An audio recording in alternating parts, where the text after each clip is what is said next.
Agora a mensagem, pastor Valnei. Obrigado.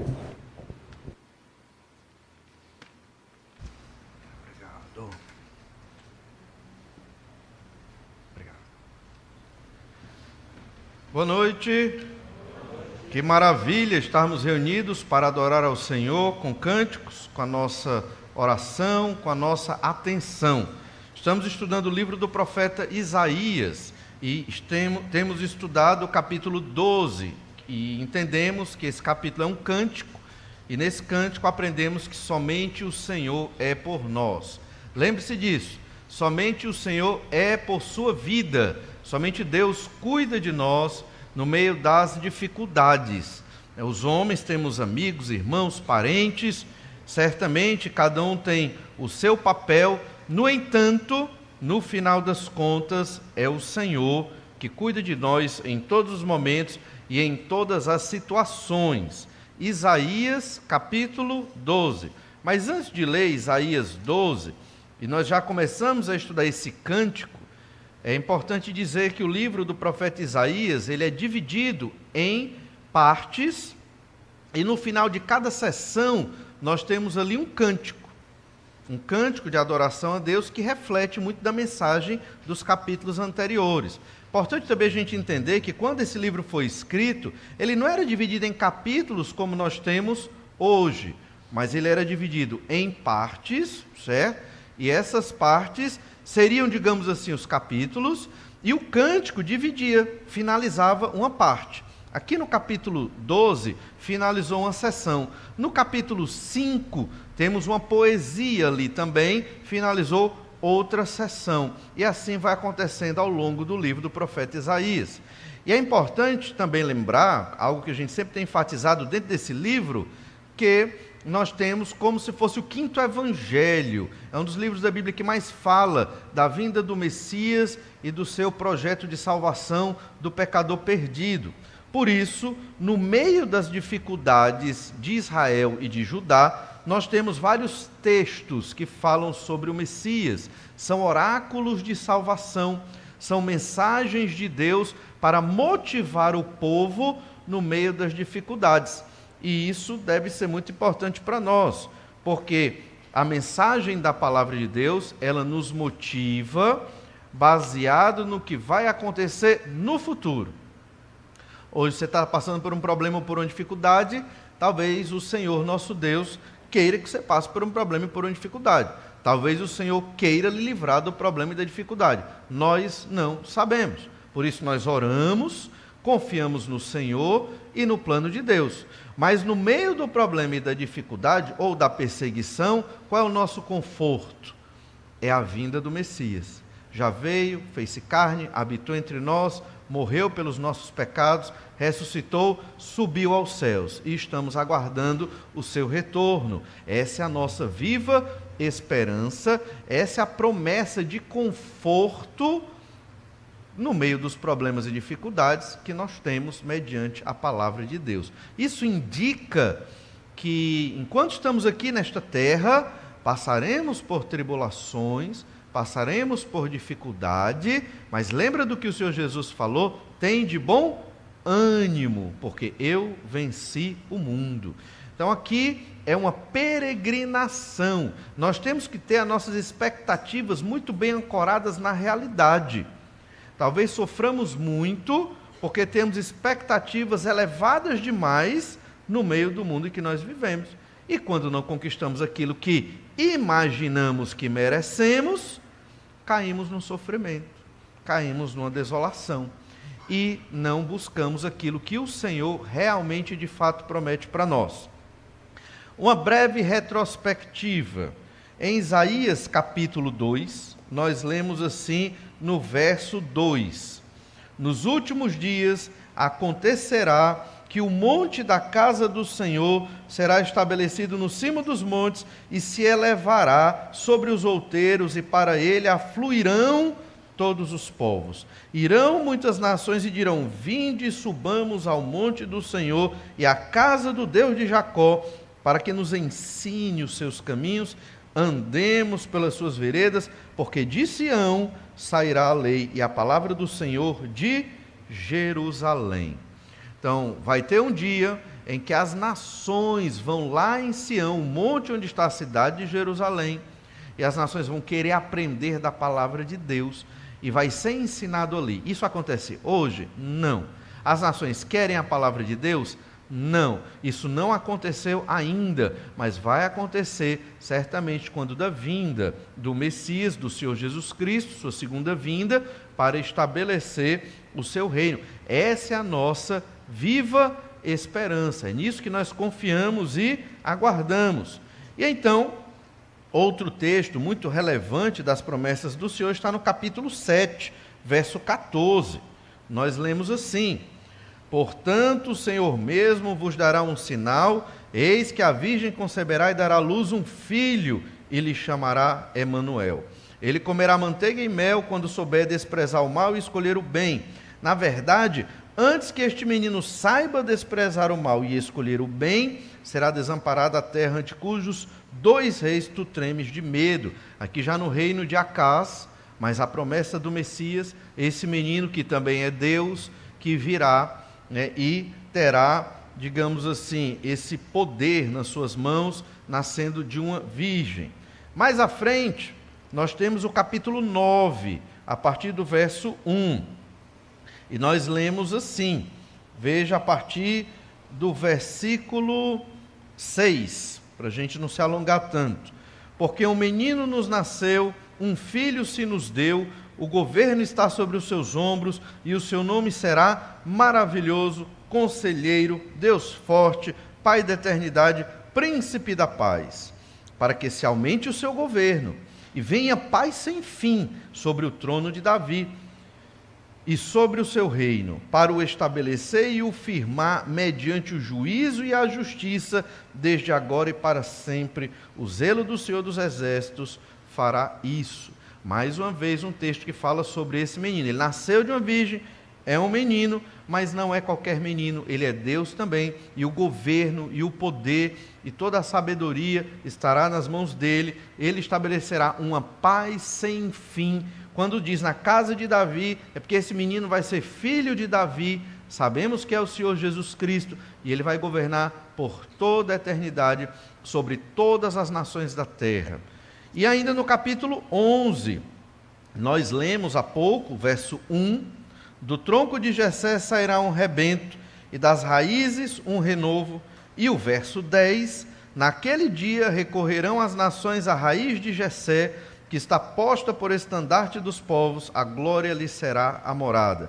Ele é o rebento, ele é o broto que nasce de Jessé, mas ao mesmo tempo o Messias é a raiz de onde procede Jessé, e ele vai governar. E é nesse texto que nós estudamos também, que os animais que eram carnívoros, que matavam uns aos outros, o lobo, o urso, o leão, eles vão comer a grama, eles vão estar brincando ali com uma criança, a criança vai brincar com a serpente. Isso retrata não só uma mudança na física das coisas, no ambiente do mundo que nós conhecemos hoje, para melhor, e também mostra o nível de paz e de prosperidade que vai existir no reino do Messias.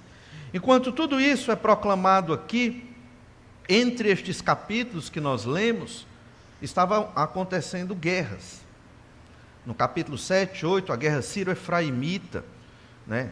Israel, o reino do norte, se juntou com os sírios contra Judá, o reino do sul, cujo rei era Acás, o pai de Ezequias. Então veja que estava acontecendo a guerra. Logo depois vimos a guerra da Assíria, tentando invadir Judá. Já tinha dominado Israel, o reino do norte, cativeiro assírio, 722 a.C., e no período do rei Ezequias, que é o que nós lemos aqui, profeticamente falando, né, no capítulo 9, capítulo 10, trata exatamente da Assíria tentando invadir, tomou várias cidades de Judá, mas não tomou Jerusalém. Qual a mensagem de conforto no meio de uma guerra? É a vinda do Messias. É uma coisa até humanamente meio estranha, sem nexo. Uma guerra. E qual a mensagem de salvação? É uma coisa totalmente fora da realidade humana. Para nós é até loucura. Está todo mundo ali, à beira de ser invadido, aí vem um profeta falar do Salvador. Mas isso é hora, irmão. Né? Me diga aí como é que eu fujo para eu não morrer, meus filhos não morrerem, minha esposa não morrer e não sermos levados cativos. Você vem falar do futuro, da vinda do Messias. Eu quero uma coisa real e prática, mas essa não é a mensagem de Deus. Você pode até discordar, mas essa não é a mensagem de Deus. A mensagem de Deus é para uma salvação que começou hoje e se concretiza no futuro. Essa é a mensagem de Deus.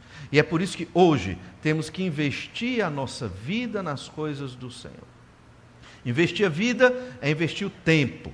Investir a vida é investir sua juventude, sua força nas coisas que glorificam a Deus, quer seja no ambiente da igreja, quer seja na sua casa, no seu trabalho, onde você estiver. Esse é o seu objetivo de vida, porque o Senhor Jesus conquistou uma plena e poderosa salvação, que começou hoje, ela é hoje espiritual. Onde está o reino de Deus? Jesus ensinou, você vai olhar e não vai encontrar o reino de Deus, porque está dentro de nós, mas um dia ele vai se manifestar realmente, quando da vinda do Filho do homem, o Senhor Jesus Cristo, e quando ele se manifestar, nós nos manifestaremos à semelhança dele na ressurreição. Essa é a promessa de salvação do Senhor. Esse é o nosso grande conforto e consolo no meio de um mundo perdido e dominado pelo pecado. Esta é a mensagem da Bíblia Sagrada. Essa é a mensagem do livro do profeta Isaías. Depois, então, dessa sessão e de toda essa mensagem, vem um cântico de agradecimento a Deus no meio da guerra, no meio da dificuldade. Muitas vezes um cerco estava acontecendo e as pessoas estavam passando fome ou sede, porque a Assíria estava acampada do lado de fora e estava pensando, iminente invasão da Assíria em Jerusalém. E a mensagem do profeta é um cântico de adoração a Deus. Aí quando a gente está com problema e dificuldade, eu não tenho energia, pastor, para louvar a Deus. Você está indo totalmente contra o que Deus quer de você. É aí que você tem que cantar para Deus. Eu estou sem força para orar. É aí que você tem que orar. Ninguém tem força para orar. Ninguém tem força para cantar a Deus. Não depende da sua emoção e da sua vontade. Depende de você ler a Bíblia e entender. Eu preciso disso, senão eu vou definhar. Eu preciso disso, senão eu não vou glorificar ao Senhor. Então eu vou na casa de Deus cantar e adorar, mesmo sem força, mesmo sem motivação, mesmo triste, porque eu vejo na Bíblia que essa foi a provisão de Deus para aquele povo que estava no meio da guerra, entende? Aquele povo que estava no meio da guerra, esse foi o conforto, essa é a mensagem sobrenatural de Deus para quando passamos dificuldades. Isso não só tem no livro do profeta Isaías, a gente vê isso em vários textos da Escritura. E então chegamos no capítulo 12, que é um cântico de alegria no meio da dificuldade. Você lembra dos apóstolos cantando quando estavam presos, lá em Filipos, e eles estavam cantando ao Senhor. Em outros momentos também, em Atos dos Apóstolos presos, Paulo e Silas cantando e adorando ao Senhor, no meio da prisão. Como é que se entende isso? Eles estavam exatamente vivendo a teologia bíblica do Antigo Testamento, especificamente aqui do livro do profeta Isaías, na prática. E esse deve ser o nosso tipo de vida na prática. Quanto mais você exercita isso, deixa suas emoções de lado, que as nossas emoções que procedem de um coração pecaminoso, elas podem nos contaminar e fazer muito mal. Esse tipo de emoção deixa de lado e foca no que a Bíblia diz. E faz o que a Bíblia diz. Simples como isso. Mas eu não sei se vai dar certo. Não pense assim, não importa. Não deixe o seu coração gerar incredulidade. Leia a Bíblia, viva o que a Bíblia diz. E aí depois você vem conversar comigo, se não vai realmente acontecer como é dito na Escritura. Olha então Isaías 12, verso 1. Orarás naquele dia. Graças te dou ao Senhor, porque ainda que te iraste contra mim, a tua ira se retirou e tu me consolas. Somente o Senhor é por nós. Nesse texto nós estamos observando como devemos cantar em gratidão a Deus, mesmo no meio da dificuldade. E aqui, primeiro motivo é uma gratidão por quem Deus é. Aqui ele está louvando a Deus por quem Deus é. Veja, Deus se irou contra ele. Ele não está se lamentando. Ele reconhece, o Senhor se irou contra mim. Senhor, e eu te agradeço, porque o Senhor retirou a sua ira de sobre mim. Eu te agradeço porque o Senhor me consola. O centro é Deus. O centro não sou eu que estou sofrendo no meio da guerra, porque foi Deus que mandou. Você percebe a mudança do pensamento em relação ao homem moderno? Se fosse o homem moderno hoje, quando eu digo homem, eu posso dizer até os crentes modernos, eles iam reclamar. Senhor, por que o Senhor está mandando a guerra? Senhor, o que é que eu fiz para passar por esta guerra? Senhor, por que está tão difícil? Ele não está reclamando. Ele reconhece, o Senhor se irou contra nós. E obrigado, Senhor, porque o Senhor retirou essa ira de nós. E agora o Senhor nos consola. Então, é uma gratidão por quem Deus é. Não avalie a pessoa de Deus. Saiba disso, você não tem essa competência. Certo? Não diga o que Deus está fazendo de errado ou Deus está fazendo de certo. Você não tem esse entendimento. Coloque-se no seu lugar. Nós somos pecadores. Nós não temos como avaliar a sabedoria, a soberania e o poder de Deus. É o que o salmista, é o que o profeta está colocando aqui. O profeta está dizendo exatamente isso. Obrigado, Senhor, por quem o Senhor é. O Senhor é um Deus que se ira contra o pecado. O Senhor é um Deus que tem misericórdia dos que se arrependem. Esse cântico foi para um remanescente fiel. Nesses capítulos de Isaías até aqui, vimos que Deus preservou um remanescente fiel, um grupo pequeno de crentes que permaneceram fiéis ao Senhor, enquanto a maioria de Judá, perdida na idolatria do rei Acás e de outros reis ruins da nação de Israel. Quando Josias, mais à frente, se torna rei, o povo nem lembrava mais do que era a Escritura, a lei de Moisés, a palavra de Deus. O livro estava perdido, não é, naquele período. O povo não lembrava mais do que era a Páscoa. A Páscoa era para ser celebrada todo ano. Há anos que não se celebrava a Páscoa. E era uma vez no ano. Isso mostra o nível de incredulidade daquele povo. E aqui também estava o nível muito alto de incredulidade. Naquele dia, diz que vai ser algo no futuro maravilhoso, onde o povo de Deus vai estar também louvando ao Senhor, porque a ira de Deus se retirou. Esse cântico era para o presente, mas sempre olhando para o futuro deles, daquele povo do século VIII a.C. Um segundo motivo de gratidão nesse cântico, que nós também começamos a observar, é a gratidão pela nossa salvação. Eles louvaram a Deus por quem Deus é, um Deus que se ira contra o pecado, mas um Deus de misericórdia, de conforto, de consolo. Mas vamos louvar a Deus também pela nossa salvação. E mesmo falando da minha salvação e da sua salvação, sempre estamos falando de Deus, porque não temos mérito na nossa salvação. E aí chegamos no versículo 2, olha Isaías 12, verso 2. Eis que Deus é a minha salvação, confiarei e não temerei, porque o Senhor Deus é a minha força e o meu cântico, ele se tornou a minha salvação. Aqui nós temos os elementos de alguém que é salvo. Um salvo confia em Deus, um salvo deixa de ter medo, um salvo é forte no Senhor e um salvo entoa cânticos a Deus. Veja como o cântico aqui é importante, porque o cântico é uma expressão da sua fé. Se você tem um coração honesto diante de Deus, o que você cantou hoje foi adoração, um louvor, uma oferta a Deus. Mas se o seu coração está cheio de pecado e você vive uma falsa religião, o seu cântico não valeu para o Senhor. Ele foi realmente inútil, só um exercício mecânico aí do ar passando pelo seu aparelho fonador, certo? E não serviu de adoração. Então lembre-se disso. Nós cantamos a nossa salvação, expressamos essa salvação com cânticos, e o salvo tem estas características. ainda no verso 3, vós com alegria tirareis das fontes da salvação. E aqui é importante lembrar que domingo passado nós fizemos várias comparações de Isaías 12 com Êxodo capítulo 15. Por quê? Porque Êxodo 15 é o cântico de Moisés depois do Êxodo, saída do Egito, 10 pragas, abertura do Mar Vermelho, e chegando até aquele momento, Moisés escreve um cântico e todos adoram a Deus com aquele cântico, um cântico de louvor e adoração a Deus por quem Deus é e pelas obras de Deus, especificamente o Êxodo.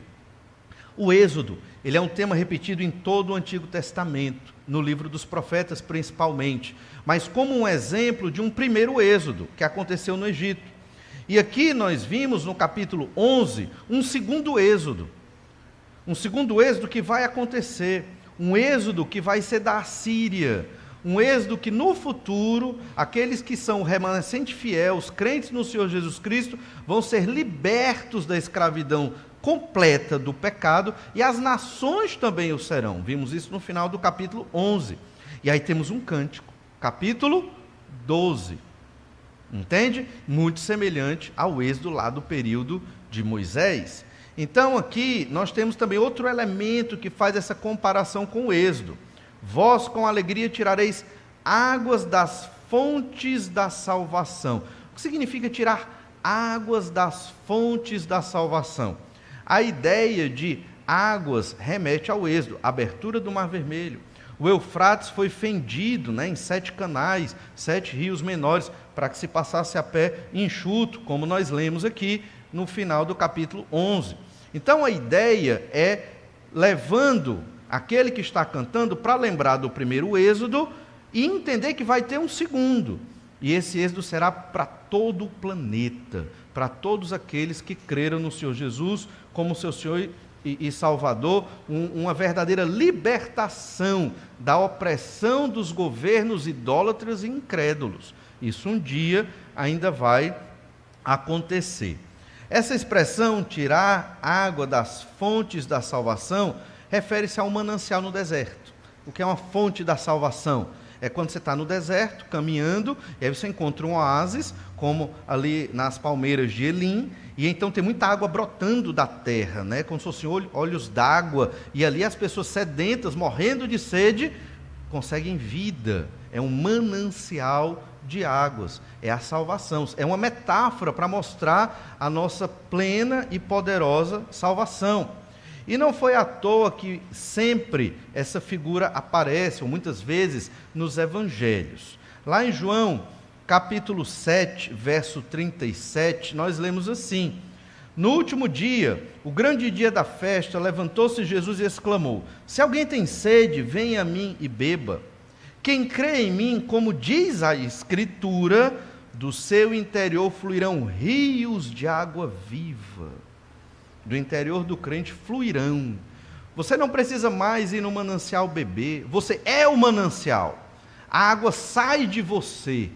É uma metáfora assim extravagante, entende? É como se a água de alguém que está no deserto, a pessoa precisa da água, ela vai atrás do manancial. Só que agora ela não precisa mais da água depois que ela creu em Jesus, porque a água flui dela. É como se ela não precisasse mais de água, de canto nenhum. Ela tem autossuficiência hídrica. Já pensou no deserto e na sua vida? Por quê? Porque creu no Senhor Jesus Cristo. Óbvio que isso é uma figura. Isaías 55 apresenta essa figura também. Quem tem fome, quem tem sede, venha, E Deus chama. É uma metáfora muito própria para quem vivia numa região desértica, que padecia muitas vezes com falta de comida e de água mesmo. E então o Senhor Jesus diz que Ele vai fazer com que aqueles que creem nele tenham uma salvação. Não precisa mais beber desta água, porque você vai ter uma fonte de água na sua vida. Percebe? Se você pensar na nossa vida de hoje, você não precisa da salvação do mundo. Você sabia que o mundo oferece uma salvação? A nossa sociedade ao redor oferece uma salvação. Qual é a salvação da sociedade? Se você tiver uma condição financeira muito boa, você vai estar em plena felicidade. É a pregação de salvação da sociedade.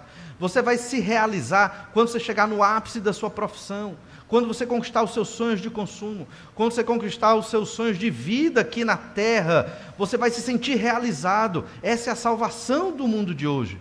Só que não é salvação. A pessoa chega onde ela quer chegar, e agora? Continua com o vazio. Vou botar outra meta. Sim, e agora? Não, só falta eu chegar a ser o Elon Musk. Sim, e aí? Se eu chegar lá, e aí? O que é que eu vou fazer da vida? Então, é um vazio enorme, porque só o Senhor pode prover essa fonte perene de água viva na nossa vida. Então, quando lemos em Isaías sobre essa verdade, saiba que tanto o Senhor Jesus como os profetas tiraram essas mensagens daqui do livro do profeta Isaías. Entende? Uma água de salvação que o Senhor colocou para nós, que nos inunda, né? Que nos preenche, de modo que nós não precisamos dessa salvação que vem do mundo. Você pode ter um recurso financeiro, você pode ter a sua profissão, deve, claro. Você deve ter certas coisas que você quer fazer na vida, aqui na terra, nada contra, nenhum pecado nesse sentido. No entanto, sua felicidade, motivação, realização de vida, seu projeto de vida e objetivos não podem estar nesta terra. Se tiver, você está em descompasso com a mensagem do Evangelho. Você está enormemente errado e enganado no seu entendimento da mensagem do Senhor Jesus Cristo.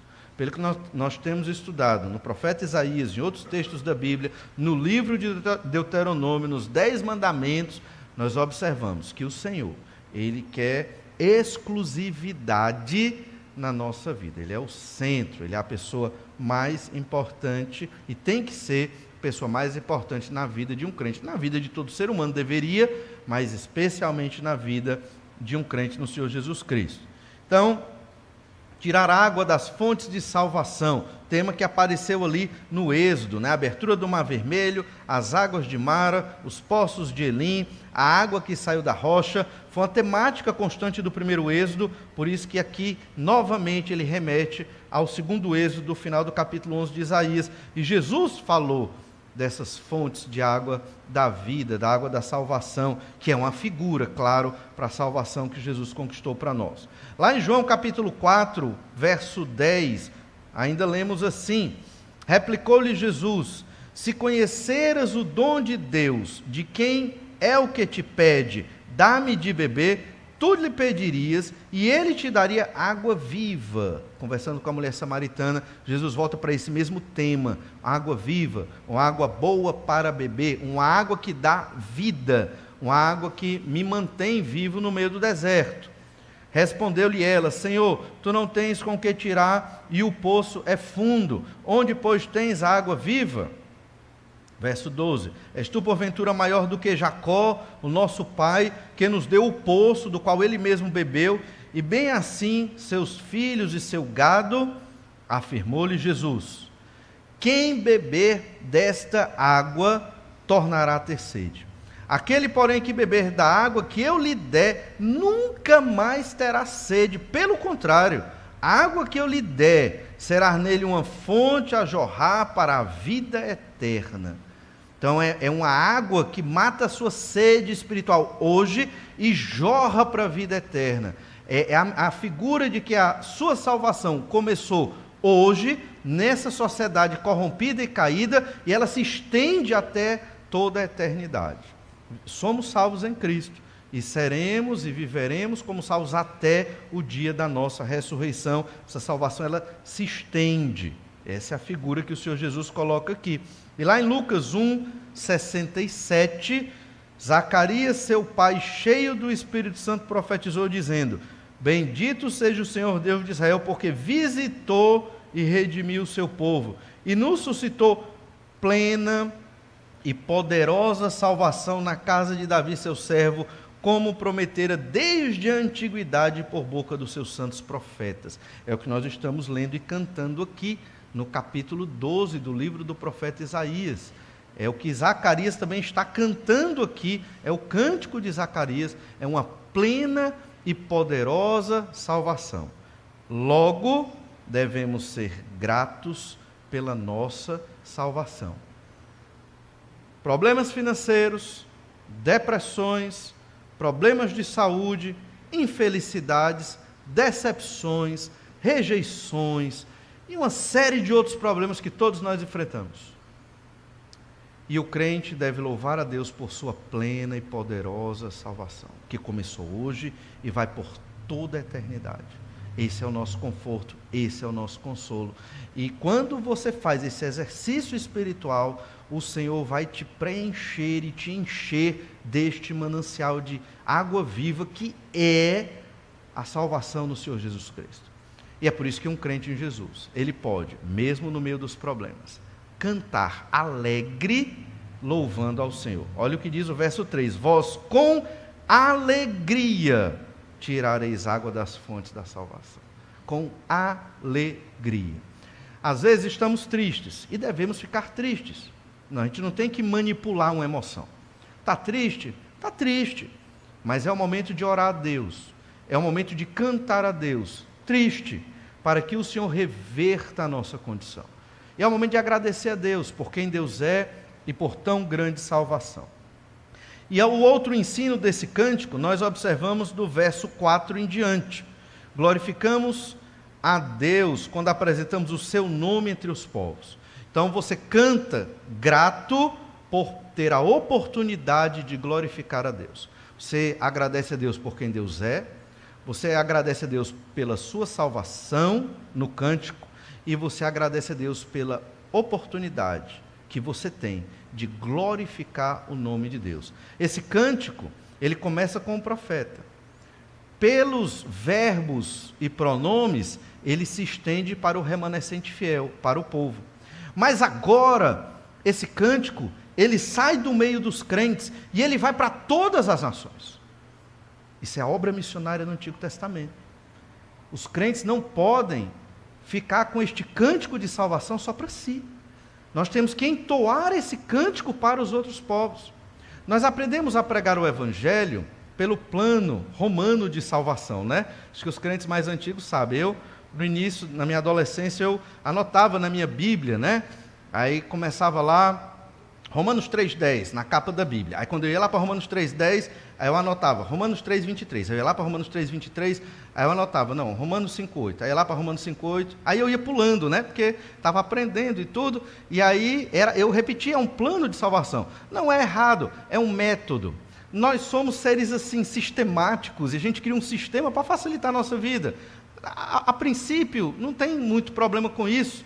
No entanto, o pregar o Evangelho é mais do que você apresentar esse plano de salvação. Pregar o Evangelho é você apresentar a vida de Jesus na sua vida. É pregar o Evangelho. Você não precisa chegar só sistematizando textos da Bíblia. Envolve falar da Bíblia, claro que é a revelação de Deus, mas isso junto com a sua vida, imitando a vida do Senhor Jesus Cristo. Isso envolve o cântico.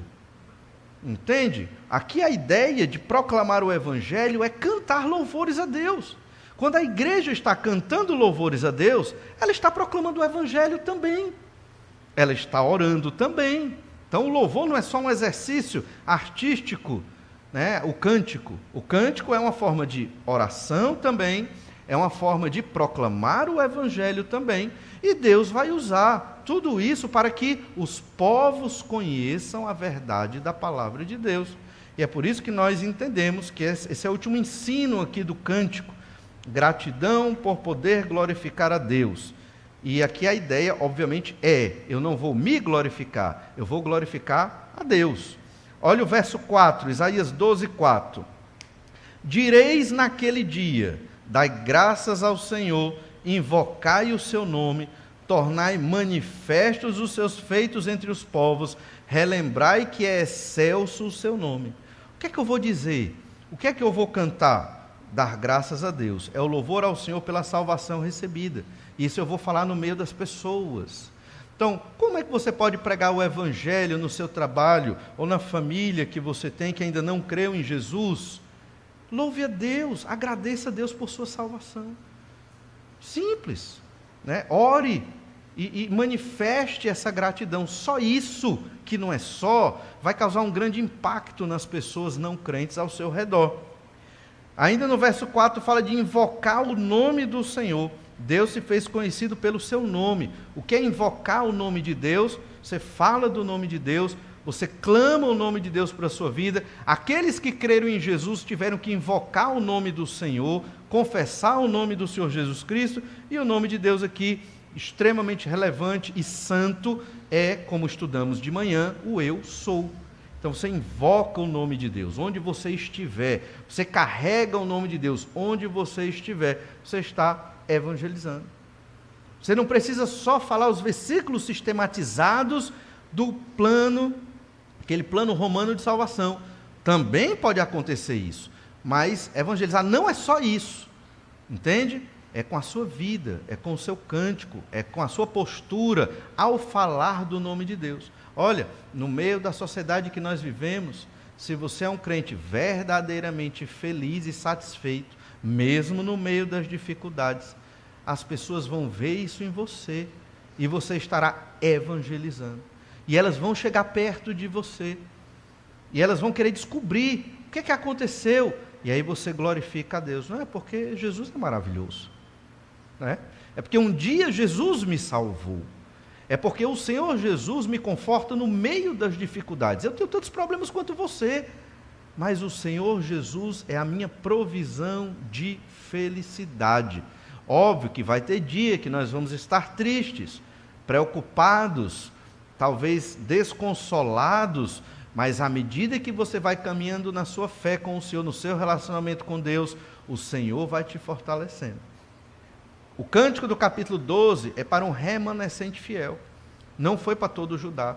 Muitos de Judá estavam arrancando os cabelos, preocupados, porque a Assíria estava às portas para invadir. Mas esse grupo aqui estava louvando a Deus, porque confiava no Senhor, porque sabia da sua salvação, porque não tinha mais medo dos problemas da vida, porque entende que Deus é soberano sobre tudo. Isso muda a vida da pessoa. E não é algo só de você mudar a forma de pensar. Não é isso que eu estou falando. Não é mudar a forma de pensar. É um exercício de fé, onde o Espírito de Deus muda a estrutura da sua vida. Não é você que muda. Você tem que ler a Bíblia e ir. E o Espírito de Deus muda você quando você vai. Agora, quando você escolhe definhar, não querer a Bíblia, não querer adorar, não querer orar, porque está triste, está sofrendo, está doente e cheio de problemas, este é o maior problema de todos. Você escolheu, né, não buscar a Deus. É a pior escolha que um crente pode fazer, e às vezes alguns fazem. Ainda no verso 4, tornar manifestos os feitos de Deus entre os povos. E você vê aqui claramente que é a proclamação do Evangelho. Como é que eu proclamo o Evangelho? Eu falo de Deus, eu falo dos feitos de Deus revelados na Bíblia Sagrada, dos feitos de Deus na minha vida. Se você olha o histórico da sua vida, você que é crente em Jesus, da época que eu me converti até os dias de hoje, como eu posso reclamar? Quantas bênçãos Deus fez? Quanto Deus abençoou em todos os sentidos, com família, com tudo. Não dá para nomear a quantidade de bênçãos. Por quê? Porque o Senhor é maravilhoso. E se você fizer essa retrospectiva, você vai perceber o quanto Deus cuidou de você, da sua família, e te abençoou em tudo. Torne manifestos os feitos de Deus na sua vida, no meio das nações. Estamos, óbvio, aqui num povo só. Então você vai manifestar isso no seu círculo, né? No seu trabalho.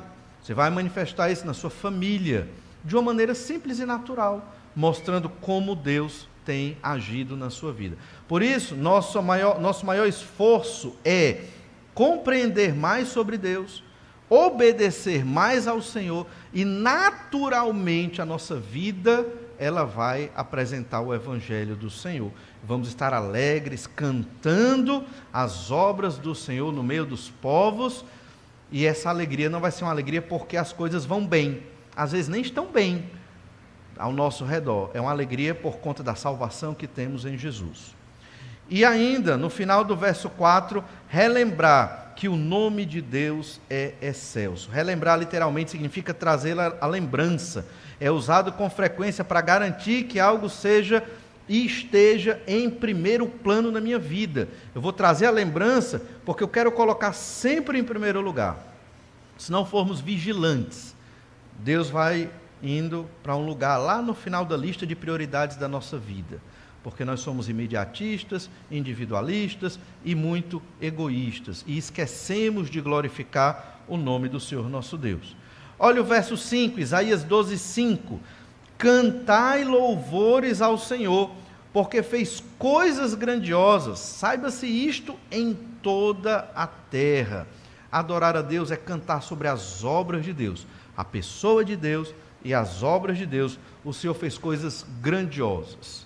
Lembra, eles estavam no meio de uma situação de guerra. Deus quis que esta guerra continuasse acontecendo, mas ainda assim, Deus salva o remanescente fiel, e o Senhor promete a vinda do Messias de um reino de paz duradouro por toda a eternidade. Deus fez coisas grandiosas, abriu o mar vermelho, fez cair pão do céu, deu carne para o povo no deserto, água sair da rocha, e ainda hoje Deus faz coisas grandiosas. O Senhor Jesus Cristo fez muitos milagres incríveis, e ainda hoje o Senhor Jesus faz milagres incríveis. Não precisamos viver na incredulidade. Temos que continuar confiando no Senhor. O Senhor realiza milagres sim nas nossas vidas. Às vezes nos decepcionamos porque nós queremos na hora que nós queremos, do jeito que nós queremos, e não é assim. Vai ser na hora que Deus quer, do jeito que Deus quer e como o Senhor quer. E se entendemos isso, nossas expectativas certamente ficam reguladas dentro da vontade de Deus. Cante louvores ao Senhor. Por quê? Ele faz obras grandiosas. Essa mensagem de Isaías não existe só aqui. Lembra que Moisés, em Êxodo 15, entoou um cântico de adoração a Deus, porque Deus fez obras grandiosas. E é por isso que quando a gente vem para a igreja, a gente canta. Essa semana, Deus deve ter feito obras grandiosas. Talvez você não tenha percebido, mas Deus deve ter feito obras grandiosas. E por isso nós chegamos aqui e adoramos o Senhor. Salmo 96, salmo muito conhecido, que fala exatamente disso. Olha o que diz o Salmo 96, verso 1. Cantai ao Senhor um cântico novo, cantai ao Senhor todas as terras. Então, todo o planeta tem que adorar a Deus. O pecado das nações é não cantar alegremente a pessoa de Deus, sobre a pessoa de Deus e sobre as obras de Deus. Verso 2, cantai ao Senhor, bendizei o seu nome, proclamai a sua salvação, dia após dia. Você percebe que proclamar a salvação de Deus é cantar a Deus? Está aqui, ó. O verso, paralelismo hebraico aqui na poesia é exatamente isso. Então, quando você canta, você está proclamando a salvação. Não precisa diretamente você chegar e apelar para uma pessoa crer em Jesus para você proclamar a salvação. Isso a gente faz, certamente, mas só o cantar da pessoa de Deus, da obra de Deus, você está proclamando a salvação do Senhor. E se você faz isso na sua casa, no seu trabalho, às vezes não está cantando ali, obviamente é difícil também, no trabalho você está cantando ali, a turma vai achar estranho, mas você pode manifestar com a sua vida, com as suas palavras, com o seu jeito de agir, essa plena e poderosa salvação. Toda a terra tem que ouvir esse cântico. E ainda no verso 3, anunciai entre as nações a sua glória, entre todos os povos as suas maravilhas. Por quê? Por que vão anunciar entre as nações a glória de Deus e as maravilhas de Deus? Porque grande é o Senhor e digno de ser louvado, temível mais do que todos os deuses. É por quem Deus é.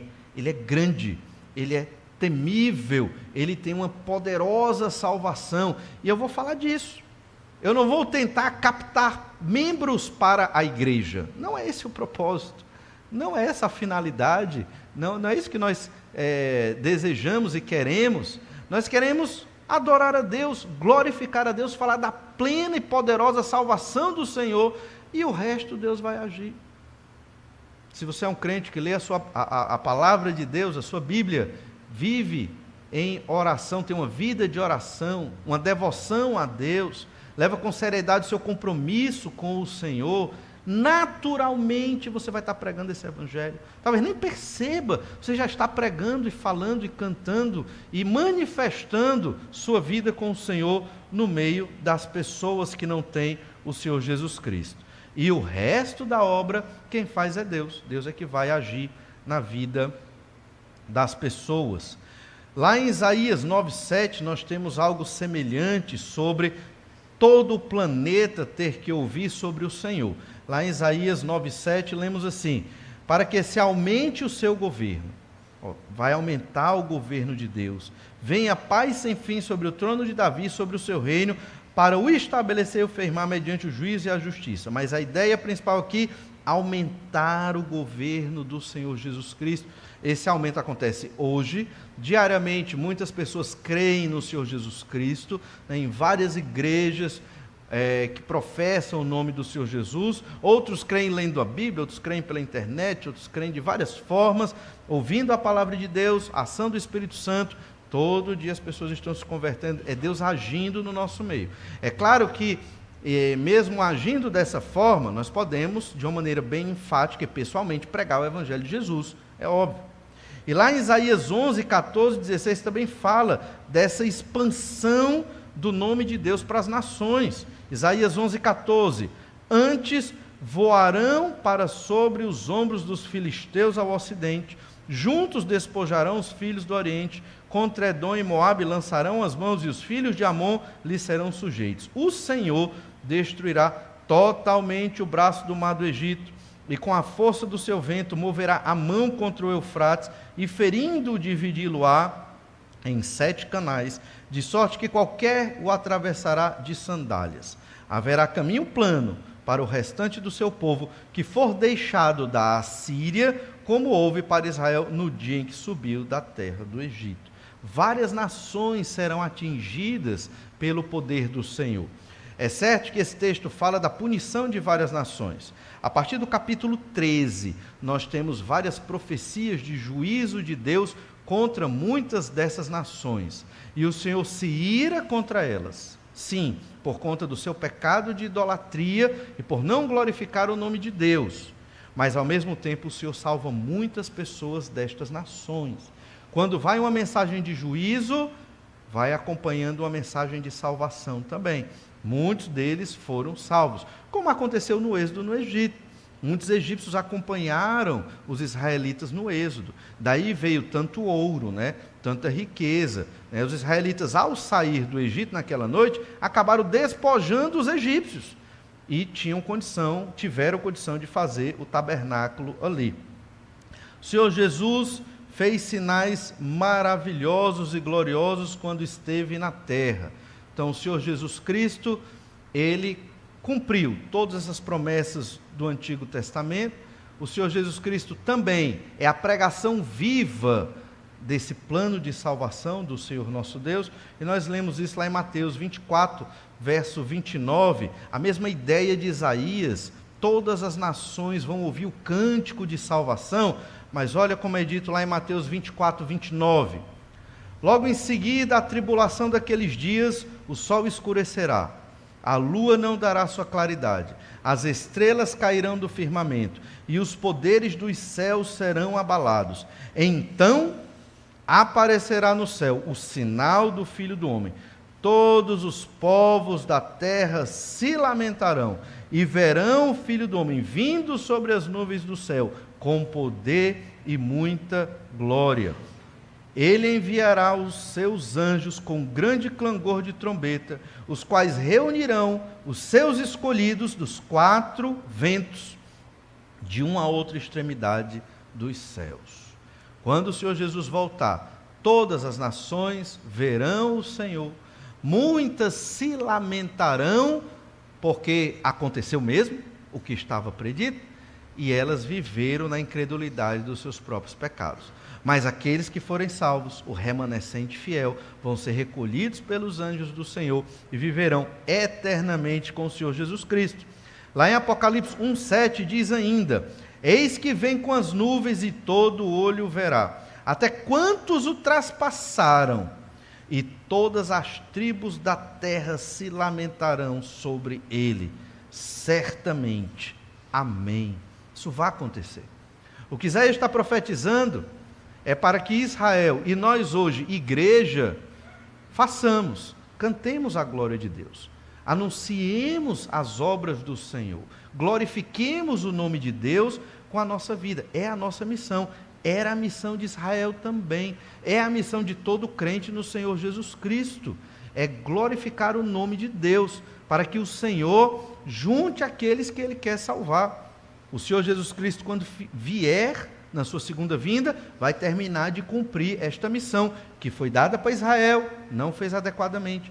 Foi dada para a igreja hoje, e nós temos que tentar fazer adequadamente aquilo que nos cabe, glorificar o nome do Senhor. E quando Jesus voltar, aí sim, Ele vai finalizar esta obra, recolhendo aqueles que são dele. E todas as nações vão ouvir do Senhor nosso Deus. Isaías 12, verso 6. Antes de ler o versículo, é importante mostrar que essa é uma verdade que está em toda a Escritura. A mensagem de salvação do Senhor não é só para Israel, não é só para a igreja, é para todas as nações e todos os povos. Isso é missões, isso é missões. Uma igreja ela não pode viver sem investir na obra missionária. Então, ao cantar esta música, ao entoar este cântico, nós temos que pensar exatamente nisso. Eu agradeço a Deus por quem Ele é, eu agradeço a Deus pela minha salvação, e eu agradeço a Deus porque eu posso glorificar o nome de Deus. E eu glorifico o nome de Deus cantando e na obra missionária, expandindo a mensagem de salvação para todas as nações. Nossa igreja, ela tem que viver exatamente dessa forma. Gratidão por quem Deus é, gratidão pela salvação e gratidão por glorificar o nome de Deus. Agora sim, Isaías 12, 6, terminando o cântico: exulta e jubila, ó habitante de Sião, porque grande é o santo de Israel no meio de ti. E ele volta para o primeiro tema: exulta, jubila, porque grande é Deus. Isaías fala de Deus como o santo de Israel, é um termo técnico no livro do profeta Isaías para revelar a santidade de Deus, muito provavelmente influenciado pela visão que ele teve de Deus no capítulo 6, onde os anjos clamavam: santo, santo, santo é o Senhor. Então ele coloca Deus como o santo de Israel.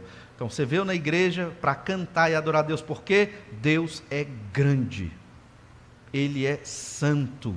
Isso é o suficiente. Isso é o suficiente. Você não veio à igreja cantar para ter paz. Não. Você não veio à igreja hoje cantar e adorar a Deus para ter respostas. Não. Você não veio cantar e adorar a Deus para ter seus problemas resolvidos. Eles podem até ter sido aumentados hoje, pelo tamanho da responsabilidade que nós temos de glorificar o nome de Deus. Você veio para cantar, porque Deus é grande. Nós temos muita dificuldade de aprender esse ensino muito simples. É simples, adorar a Deus, é isso. É por quem Deus é e pelo que Ele fez por nós, tão grande salvação. Sim, pastor, mas eu quero ter paz, eu quero ter problemas resolvidos, isso é inerente ao ser humano, certo? Eu entendo. E é para isso que serve a oração na sua casa, na igreja também. Mas é para isso que serve a oração. Entende? Por isso que você suplica a Deus e clama a Deus para que Deus tenha misericórdia e lhe dê tantas bênçãos quantas você deseja. E Deus dá, Ele é maravilhoso. Se aquilo que você pede vai glorificar o nome dEle, certamente, creio eu que o Senhor há de fazer para a glória do nome dEle. A ênfase aqui é porque nós estamos na igreja pensando em nós. Esse é o mal, esse é o problema, isso é humanismo. Eu estou pensando nas minhas necessidades, eu estou pensando na minha satisfação, eu estou pensando em resolver os meus problemas. Eu não estou pensando na glória de Deus, na grandeza de Deus, na pessoa de Deus. Lembra do primeiro mandamento, né?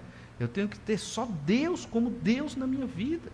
E o Senhor Jesus enfatizou isso também. O Senhor, nosso Deus, tem que ser a pessoa mais importante. Essas duas palavras, esses dois verbos, exulta e jubila, eles estão no imperativo. Tem que fazer. E os dois coligados aqui trazem uma figura, uma imagem de uma alegria incomensurável, uma alegria que não dá para medir. E minha sugestão, que é o que eu tento fazer na minha vida, quando é que eu fico muito alegre? Aí eu fiquei muito alegre. Por que eu fiquei muito alegre? Eu fiquei muito alegre porque eu ganhei um presente. E quando eu estou adorando a Deus, pregando o Evangelho, e sei que pessoas se converteram, eu fico alegre, genuinamente falando, eu fico tão alegre assim, e aí eu vou conseguir medir se a minha alegria pelas coisas do Senhor e pela pessoa de Deus estão maiores essas alegrias, do que a minha alegria com as coisas aqui desta terra. É uma forma de você se avaliar. Eu me avalio dessa forma, para ver se eu estou conseguindo me alegrar com a pessoa de Deus e com as coisas do Senhor. Outro detalhe importante que a gente não vê muito aqui no português, exulta, jubila, é que esses dois verbos estão no gênero feminino. É estranho, né? Normalmente deveria estar no masculino, ou talvez até no neutro. A gente no português não tem neutro, exceto nos pronomes demonstrativos. Alguns pronomes demonstrativos há resquício do neutro, mas de modo geral não tem neutro no português. Mas no grego, no hebraico, havia esses pronomes neutros. Mas aqui está no feminino. E isso aqui é uma sugestão para o que aconteceu, mais uma vez, voltando lá para Êxodo 15. Moisés escreveu um cântico pela libertação do Egito, adorando a Deus por quem Deus é e pelas obras de Deus. E como resultado, uma mulher saiu louvando e adorando a Deus numa grande festa, com muitas outras mulheres no meio do povo de Israel, por quem Deus é e pelo que ele fez libertando Israel. Aqui pode muito bem ser uma sugestão do profeta, para que a gente entenda que todos devem cantar e adorar a Deus. E aí a gente vai para o exemplo de Miriam, Êxodo capítulo 15, verso 20. A profetisa Miriam, irmã de Arão, tomou um tamborim e todas as mulheres saíram atrás dela com tamborins e com danças. E Miriam lhes respondia: cantai ao Senhor, porque gloriosamente triunfou e precipitou no mar o cavalo e o seu cavaleiro. Era uma alegria muito grande. Eles estavam muito alegres e cantando e tocando, e era uma alegria enorme, mas por quem Deus era, pelo que Deus fizera, e eles estavam louvando a Deus ali, dentro do estilo e da cultura deles, estavam adorando enormemente. Isaías está dizendo: exulte e jubile, como Miriam fez lá, naquele cântico do Êxodo, porque em breve vai ter um segundo Êxodo. O Senhor vai nos livrar de todas as nossas opressões, do pecado, das tristezas, e vamos viver eternamente com o Senhor, cantando essa plena e poderosa salvação. Somente o Senhor é por nós, por isso devemos ser imensamente gratos a Deus. Você não deve ser grato só por aquilo que você recebe aqui nessa terra, também, mas existem motivos maiores de gratidão. Devemos cantar a Deus por quem Deus é, pela gratidão de quem Deus é. Devemos cantar a Deus pela gratidão da salvação. Devemos cantar a Deus pela gratidão do privilégio que temos de glorificar o nome de Deus, proclamando a mensagem de salvação para todas as nações, povos, pessoas ao nosso redor. Este é um cântico de adoração a Deus, de alegria no meio de uma tremenda dificuldade. É isso que nós devemos buscar na nossa vida com Deus, nos alegrar e cantar e adorar a Deus, mesmo no meio de grandes dificuldades. Vamos orar e pedir que o Senhor, mais uma vez, nos abençoe. Obrigado, Senhor Deus, porque o Senhor é um Deus maravilhoso. Obrigado, ó Pai, porque o Senhor é um Deus todo-poderoso. Te agradecemos, ó Senhor, pela Tua palavra, porque aprendemos a entoar cânticos que glorificam o nome do Senhor. Obrigado, Pai amado, porque o Senhor tem feito grandes maravilhas no nosso meio. Obrigado, Senhor Deus, porque o Senhor está nas nossas vidas, apesar dos nossos pecados e falhas. Só temos que te agradecer. Como nos ensina esse cântico? A nação de Judá passava por problemas terríveis e pecados terríveis promovidos pelos seus reis, mas ainda assim o Senhor preservou um remanescente fiel. O Senhor sabe, ó Deus, da natureza do nosso pecado, o Senhor sabe das nossas falhas e o quanto precisamos do Senhor. Capacita cada indivíduo aqui hoje da tua igreja a viver, ó Deus, para entoar esse cântico para o Senhor, por causa do Senhor, da nossa salvação e pela condição de podermos glorificar o teu nome aqui nesta terra.